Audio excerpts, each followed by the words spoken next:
Acuplus Interior and Electronics. തിരുവനന്തപുരത്ത് മത്സരിക്കാൻ seat ലഭിക്കാത്തതിനെ തുടർന്ന് യുവാവ് ആത്മഹത്യ ചെയ്ത സംഭവത്തിൽ ഇദ്ദേഹം ശിവസേനയുമായി ബന്ധമുള്ള ഒരാളാണെന്ന് ബിജെപി സംസ്ഥാന പ്രസിഡന്റ് രാജീവ് ചന്ദ്രശേഖർ പറഞ്ഞു. മരണത്തിൽ പാർട്ടിക്ക് എന്തെങ്കിലും പങ്കുണ്ടോ എന്ന് അന്വേഷിക്കുന്നുണ്ടെന്നും രാജീവ് ചന്ദ്രശേഖർ ഷൊർണൂരിൽ പറഞ്ഞു. മണ്ഡലം പ്രസിഡന്റ് നൽകിയ പട്ടികയിൽ ഇയാൾ ഉണ്ടായിരുന്നില്ലെന്നും അദ്ദേഹം പറഞ്ഞു. ഇത് പറയുന്നത് ആരാണ്? ഇതിന് ഈ എന്താ മുതലക്കണ്ണീര് പോലെ ശിവൻകുട്ടിജിയും പിന്നെ കോൺഗ്രസ്സുകാർ പറയുമ്പോൾ അവര് അല്ലേ ഈ പിന്നെ നമ്മുടെ നവീൻ ബാബുവിന്റെ ആത്മഹത്യ മറന്നോ? കോൺഗ്രസിന്റെ വയനാടില് ജില്ലാ ട്രഷറർ അതിന്റെ ആത്മഹത്യ മറന്നോ?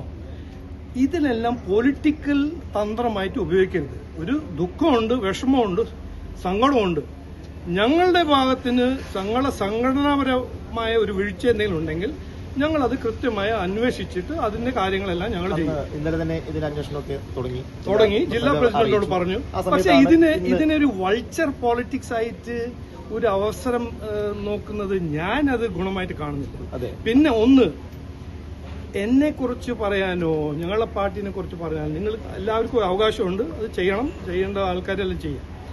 പക്ഷെ പാർട്ടിന്റെ ഒരു മെസ്സേജും പാർട്ടിന്റെ ഒരു ലക്ഷ്യം വികസിത കേരളമാണ്, വികസിത ഷൊർണൂരാണ്, വികസിത തൃശ്ശൂരാണ്. ഇവര് 10-20 കൊല്ലമായിട്ട് ജനങ്ങളുടെ അവസരം കൊടുക്കുമ്പോൾ CPM-ഉം കോൺഗ്രസ് ചെയ്യാത്ത കാര്യങ്ങളെല്ലാം ഞങ്ങൾ മുമ്പോട്ട് വയ്ക്കും. അതിന്ന് ശ്രദ്ധ തിരിക്കാൻ ഇവരുടെ ഏത് തന്ത്രമാണ്, ഏത് രീതിയാണെങ്കിലും അത് ഞങ്ങൾ സമ്മതിക്കില്ല. അത് പരാജയമാണെന്ന് ഞാൻ കൃത്യമായി എന്ന് പറയുന്നു. അങ്ങ് തെരഞ്ഞെടുപ്പിൽ സീറ്റ് കിട്ടാത്തതിന്റെ പേരിലേക്ക് അത്തരത്തിലൊരു അധിക്ഷേപമാണ് അദ്ദേഹത്തിന്റെ ഭാഗത്ത്. അതൊന്നും ഗോപാലകൃഷ്ണൻജി എന്ത് പറഞ്ഞു, എന്ത് കോൺടെക്സ്റ്റിൽ പറഞ്ഞു എനിക്കറിയില്ല. ഞാൻ എന്റെ കാര്യം പാർട്ടിന്റെ നിലപാട് എന്താണെന്ന് ഇന്നലെ കൃത്യമായി പറഞ്ഞു. ഞങ്ങൾക്ക് ഇതെല്ലാം കേൾക്കുമ്പോൾ വിഷമമുണ്ട്, ദുഃഖമുണ്ട്. അതിനെക്കുറിച്ച് ഞാൻ ഇന്നലെയും പറഞ്ഞു, ഇന്നും പറഞ്ഞു. ഞങ്ങളുടെ ഭാഗത്തുനിന്ന് ഒരു വീഴ്ച ഉണ്ടെങ്കിൽ ഞങ്ങൾ 100%, കാരണം ഇത് BJP ഒരു പ്രവർത്തകരുടെ പാർട്ടിയാണ്, ഒരു നേതാവിന്റെ പാർട്ടിയൊന്നുമല്ല. ഈ BJP CPM പോലെ കോൺഗ്രസ് പോലെ ഒരു ഡൈനസ്റ്റിയോ ഒരു കുടുംബമോ ഒരു വലിയ ലീഡറിന്റെ പാർട്ടിയല്ല. ഞങ്ങൾ പ്രവർത്തകരുടെ പാർട്ടിയാണ്. ഞങ്ങൾ പ്രവർത്തകരുടെ സന്തോഷവും ദുഃഖവും എല്ലാം ഞങ്ങൾക്ക് വലിയൊരു ഇഷ്യൂ ആണ്. അതുകൊണ്ട് ഇങ്ങനെ ഒരു ഇഷ്യൂ ആവുമ്പോൾ, ഇങ്ങനെ ഒരു ആത്മഹത്യനെ കുറിച്ച് കേൾക്കുമ്പോൾ ഞങ്ങളുടെ ഭാഗത്തിന് എന്തെങ്കിലും വീഴ്ച ഉണ്ടെങ്കിൽ 100% ഞാൻ ഉറപ്പ് തരുന്നു, നടപടി എടുക്കും, അത് കാര്യങ്ങൾ ചെയ്യും. പക്ഷെ ഇതുവരെ കിട്ടിയ ഇൻഫർമേഷൻ പ്രകാരം മണ്ഡലം ലെവലിൽ നിന്ന് ആ പാനലിൽ ഇദ്ദേഹത്തിന്റെ പേരുണ്ടായിരുന്നില്ല. വീഴ്ച ഒന്നും ഉണ്ടായിട്ടില്ല എന്നാണ് ഇന്ന് വരെ കിട്ടിയ ഒരു പേരല്ല വിഷയം. അന്വേഷിക്കും എന്ന് ഞാൻ ഇന്ന് രാവിലെ ഒരു ഡയറക്ഷൻ കൊടുത്തിട്ടുണ്ട് ജില്ലാ പ്രസിഡന്റിനോട്. ഞങ്ങളുടെ ഭാഗത്തിന് വീഴ്ച എന്തെങ്കിലും ഉണ്ടെങ്കിൽ അതിന് ഞങ്ങൾ പരിഹരിക്കും. അതിനുവേണ്ടി നിലപാട് ഞങ്ങൾ എന്ത് വേണമെങ്കിലും ഞങ്ങൾ ചെയ്യും. ഉറപ്പാണ് 100%. 2 മാസത്തിനിടയിൽ രണ്ടാമത്തെ ആളാണ് മരിക്കുന്നത്. ഇന്നലെ പുലർച്ചെ ശാലിനി എന്ന് പറഞ്ഞ മഹിളാ നേതാവും ആത്മഹത്യക്ക് ശ്രമിച്ചു. അദ്ദേഹവും ഇത്തരത്തിൽ കൃത്യമായ രീതിയിൽ നേതൃത്വത്തിന് ഒരു അഭ്യർത്ഥന ഏതാ ചാനല് നിങ്ങൾ ശ്രമിച്ചോളൂ, ഈ നറേറ്റീവ് ഉണ്ടാക്കാൻ ശ്രമിച്ചോളൂ. പക്ഷെ ജനങ്ങളുടെ ശ്രദ്ധ തിരിക്കാൻ നിങ്ങളുടെ ഈ തന്ത്രം നടക്കില്ല എന്ന് എനിക്ക് പറയാൻ അവകാശമില്ലേ? നിങ്ങൾ മാത്രമേ അവകാശം. ഞാൻ പറയട്ടെ, അത് റെക്കോർഡ് ചെയ്യൂ, അത് പറയൂ.